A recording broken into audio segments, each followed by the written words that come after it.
Welcome to Cooking with Granny and Mama Soul Kitchen. Today we have our Slammin potato salad secrets, everybody. We have our diced potatoes here, okay? We put it into a nice, perfect chicken broth, everybody. And I'm not talking about them little cubes that you use, the chicken broth cubes or whatever.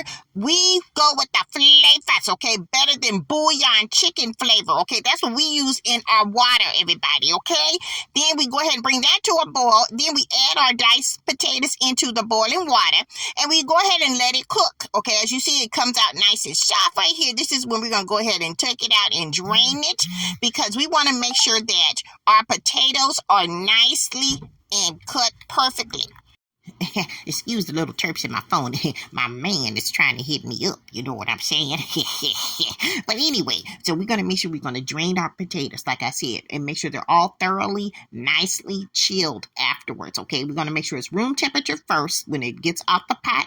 Then we're going to put it in the refrigerator, and then we're going to be dealing with the cold potatoes. That's how we mix up our dressing. So we're going to show you guys how to make the dressing next for our potato salad, and that's going to be part 2. So it's going to look like this, okay? See the moisture inside of that potato salad and everything? Make sure you guys follow us on YouTube for more, especially for part 2.